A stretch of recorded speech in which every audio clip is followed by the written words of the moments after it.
ಇದೊಂದು ಪಕ್ಕ pre planned attack. ಹಾಗಾದ್ರೆ ಡ್ರೈವರ್ ಸೀಟ್ನಲ್ಲಿ ರಿಕ್ಕಿ ರೈ ಕೂರದೆ ಇದ್ದಿದ್ದಕ್ಕೆ ಪ್ಲಾನ್ ಫೇಲ್ ಆದ ಹಾಗೆ ಮೇಲ್ನೋಟಕ್ಕೆ ಕಾಣಿಸ್ತಾ ಇದೆ. ಆಪ್ತರಿಂದಲೇ ರಿಕ್ಕಿ ರೈ ಚಲನವಲನದ ಮಾಹಿತಿ ಶೂಟರ್ಸ್ಗೆ ಸಿಕ್ಕಿತ್ತ.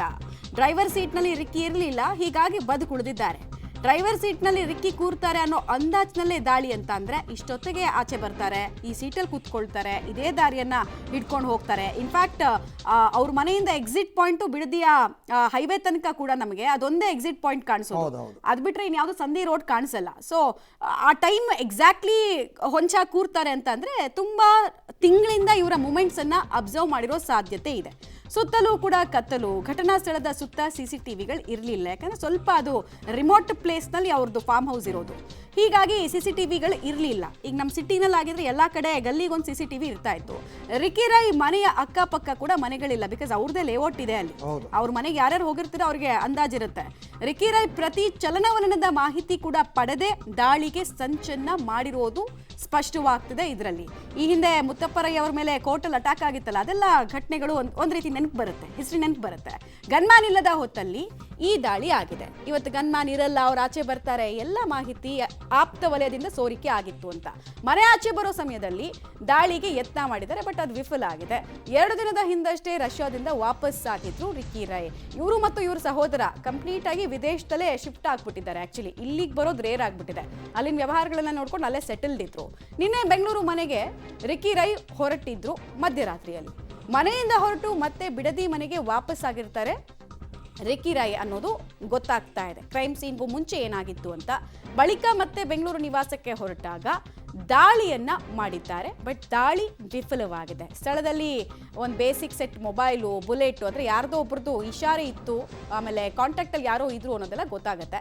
ಡ್ರೈವಿಂಗ್ ಸೀಟ್ನಲ್ಲಿ ರಿಕ್ಕಿ ಕೂರದೆ ಇದ್ದಿದ್ರಿಂದ ಅವರ ಮೇಲೆ ಮಾರಣಾಂತಿಕವಾಗಿ ಈ ಬುಲೆಟ್ಗಳು ತಗುಲೋದು ಅಥವಾ ಪ್ರಾಣಾಪಾಯಕ್ಕೆ ಸಂಚಕಾರವನ್ನು ತರುವಂಥದ್ದು ಆಗಿಲ್ಲ.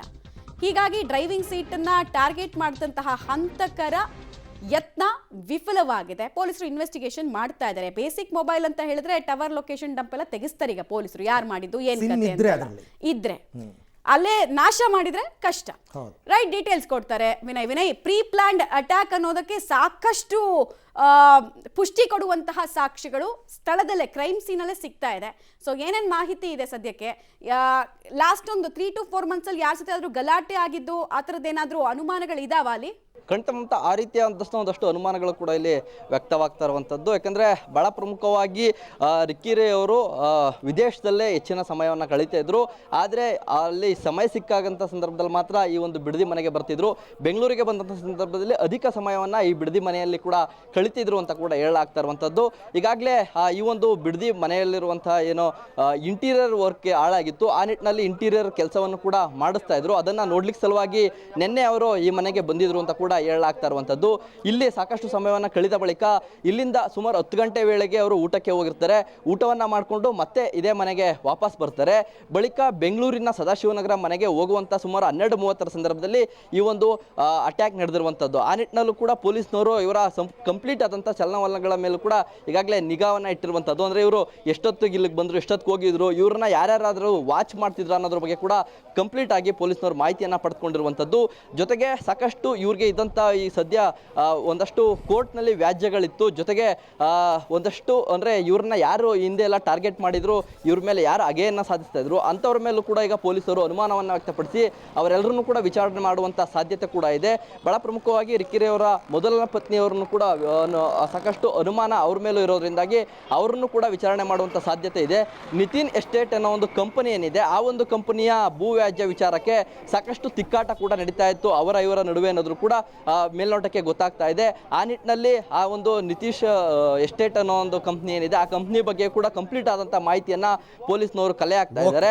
ಅವರನ್ನು ಕೂಡ ಒಂದಷ್ಟು ವಿಚಾರಣೆಯನ್ನು ನಡೆಸಿ ಬಳಿಕ ಈ ಒಂದು ಪ್ರಕರಣದ ತನಿಖೆಯನ್ನು ಮತ್ತಷ್ಟು ಚುರುಕುಗೊಳಿಸುವಂಥ ಒಂದು ಸಾಧ್ಯತೆ ಇದೆ. ಮಮತಾ.